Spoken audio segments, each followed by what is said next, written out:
students, today we will study substitution reactions. Substitution reactions बच्चों, substitution क्या है? किसी भी ऑर्गेनिक कंपाउंड में से हाइड्रोजन का या किसी दूसरे ग्रुप का रिप्लेसमेंट किसी और ग्रुप से होना. For example, the replacement of an atom, generally hydrogen और a group attached to the carbon by another group is known as substitution. ये बच्चों substitution की definition है.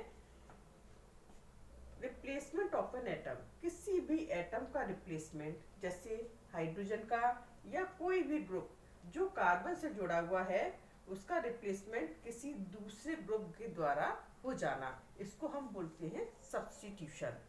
ऐसी रिएक्शंस जिसमें ये सब्स्टिट्यूशन हो रहा है उसको बोलते हैं सब्स्टिट्यूशन रिएक्शंस. सब्स्टिट्यूशन रिएक्शंस तीन तरीके की होती हैं: free radical substitution reactions, electrophilic substitution reactions और nucleophilic substitution reactions. Free radical substitution reactions को हम होमोलिटिक सब्स्टिट्यूशन भी कहते हैं.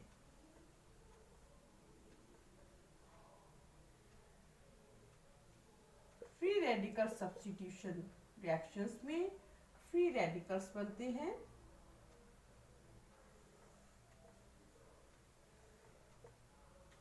और इसमें अटैकिंग स्पीशीज भी फ्री रेडिकल होता है. बॉन्ड ब्रेकेज जस्ट बीच में से होगा क्योंकि ए और बी की इलेक्ट्रोनेगेटिविटी सेम है.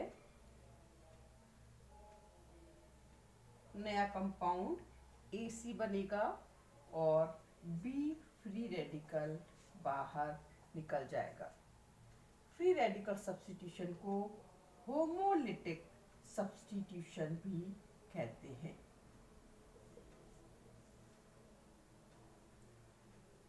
दूसरी सब्स्टिट्यूशन रिएक्शंस होती हैं इलेक्ट्रोलिटिक सब्स्टिट्यूशन.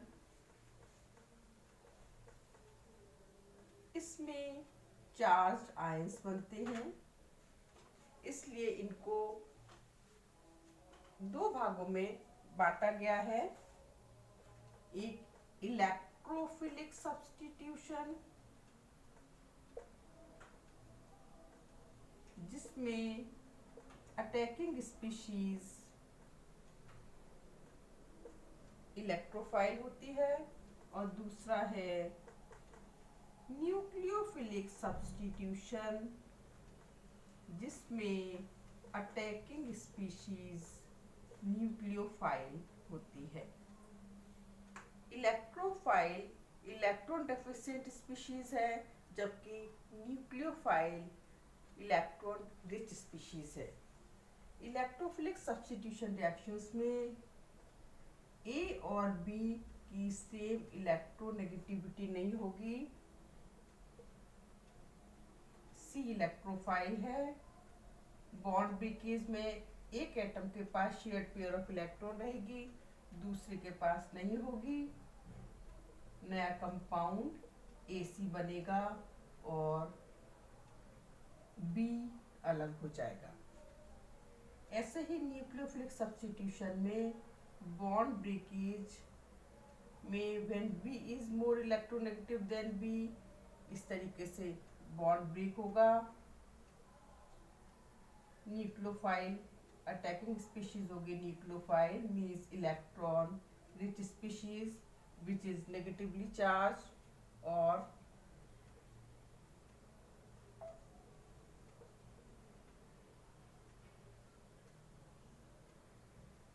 नया कंपाउंड AC बनेगा.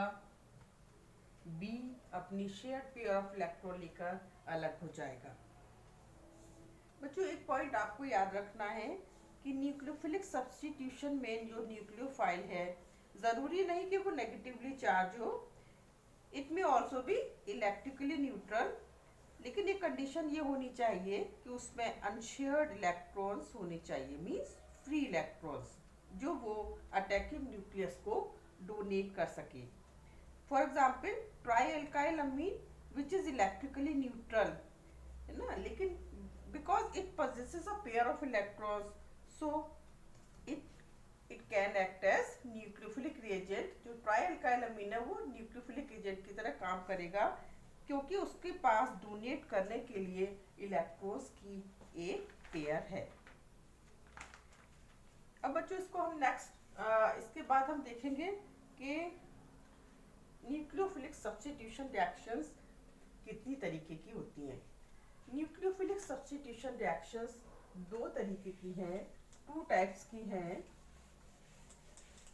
एक है यूनिमॉलिक्यूलर न्यूक्लियोफिलिक सब्स्टिट्यूशन रिएक्शन और दूसरी है bimolecular nucleophilic substitution reactions. Unimolecular nucleophilic substitution reactions two step में होती हैं, दो स्टेप्स में होती हैं, जबकि bimolecular nucleophilic substitution reactions one step में होती है। तो हमें ये डिटरमाइन करना है कि कौन सी रिएक्शंस यूनिमॉलिक्यूलर हैं या कौन सी बाइमॉलिक्यूलर है। Determination of mechanism of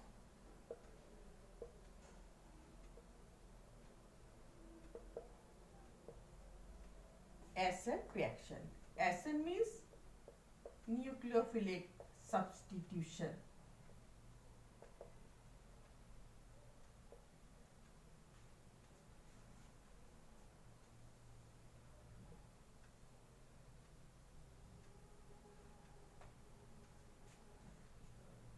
nucleophilic substitution reaction वो यूनिमॉलिक्यूलर है या बाइमॉलिक्यूलर, इसको हम काइनेटिक स्टडीज से पता करते हैं।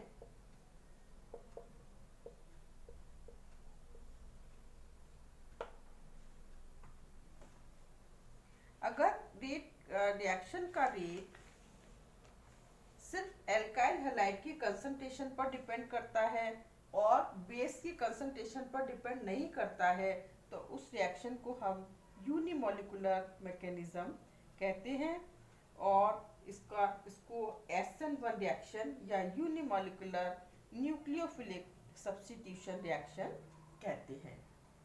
और दूसरी तरफ अगर रिएक्शन का रेट एल्काइल हैलाइड की कंसंट्रेशन पर और उसके साथ साथ बेस की कंसंट्रेशन पर भी डिपेंड करता है, उसके प्रोपोर्शनल है, तो हम इसे बाइमॉलिक्यूलर मैकेनिज्म कहेंगे और इसको बाइमॉलिक्यूलर न्यूक्लियोफिलिक सब्स्टिट्यूशन रिएक्शंस कहते हैं। SN1 reaction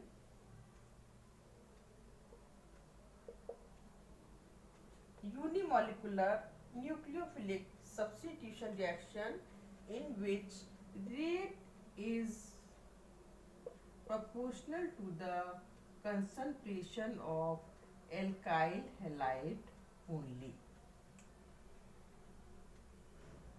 In SN2 reaction,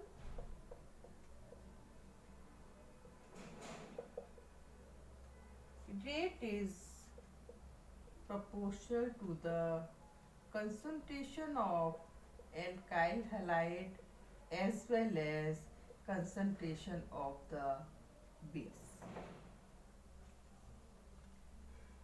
Then it is bimolecular nucleophilic substitution reaction.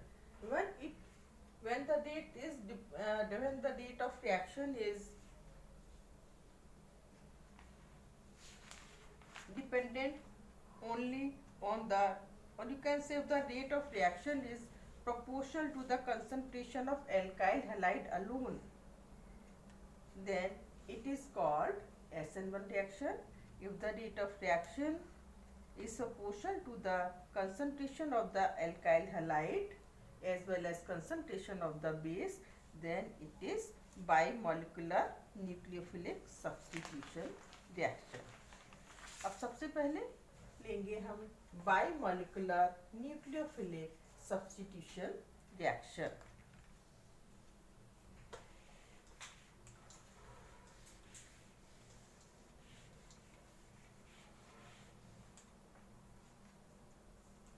बाइमॉलिक्यूलर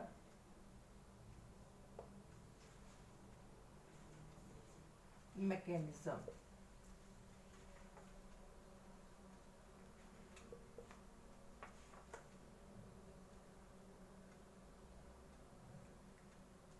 Bimolecular mechanism is a one step process. Biomolecular mechanism one step process है. इसमें न्यूक्लियोफिलिक रिएजेंट अपने इलेक्ट्रॉन पेयर को donate करता है, उसी समय ए बी कंपाउंड से भी अपने इलेक्ट्रॉन पेयर को विड्रॉ कर लेता है. एक ट्रांजिशन स्टेट बनती है और उसी समय with in fraction of seconds compound CA बन जाएगा.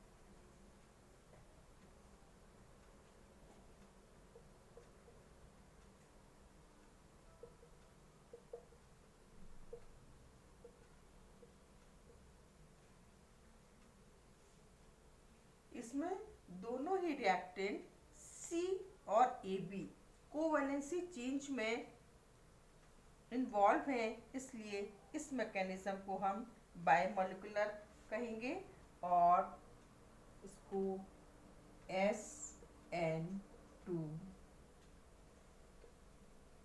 कहेंगे. SN2 means biomolecular nucleophilic substitution reaction. इसका कॉमन एग्जाम्पल है hydrolysis of alkyl halide.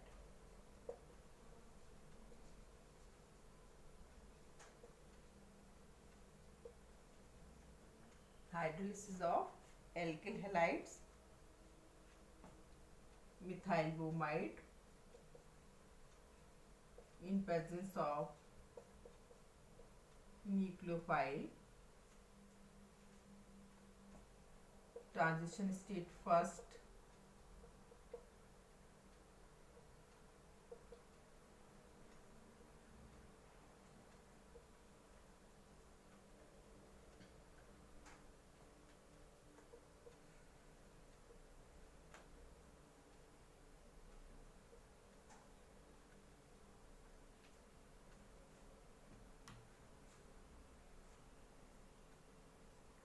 Biomolecular mechanism first step process है. इसका एग्जाम्पल है एल्काइल हैलाइड्स की हाइड्रोलिसिस.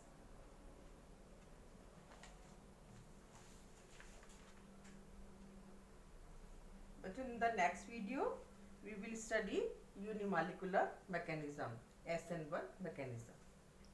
Thank you.